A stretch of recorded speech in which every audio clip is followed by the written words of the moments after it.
হ্যাঁ, বলো। এই টিভিটা কি করে চালাবো শিখিয়ে দে। আচ্ছা, আচ্ছা, আগে টিভিটা দেখাও। টিভিটা, হ্যাঁ, এই যো। না, না, কারা দেখা দেখতে যাচ্ছে পাচ্ছিস না না? ঠিক করে। এই তো টিভিটা। তুমি অপদার্থ একটা কাজ ছেলে, করো, তুমি চোখে ব্যাক অন্ধ ক্যামেরা করো, নাকি? তবে চোখের দেখতে মাথা পাবো। খেয়ে বসে আছিস? তুই কর ব্যাক ক্যামেরা, তুই কর।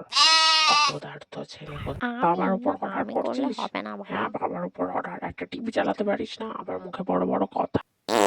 আচ্ছা, আচ্ছা, আচ্ছা, আমি শিখিয়ে দিচ্ছি। ওখানে দেখো একটা লাল রঙের সুইচ আছে। লাল সুইচ?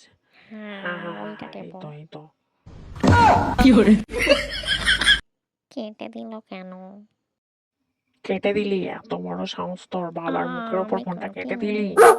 তাড়াতাড়ি শেখা।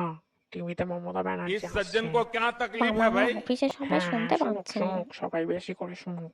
তোর বসকে ফোনটা দে। তাকে বলি তুই কোনো কাজের নয়, তোকে বার করে দিতে চাকরি থেকে। আমার অপদার্থ বস ছেলে আসছে, জন্ম আমাকে দিয়েছি বার করে একটা। দেবে চাকরি থেকে। অপদার্থ, আমি রাখছি। অপদার্থ কোথাকার।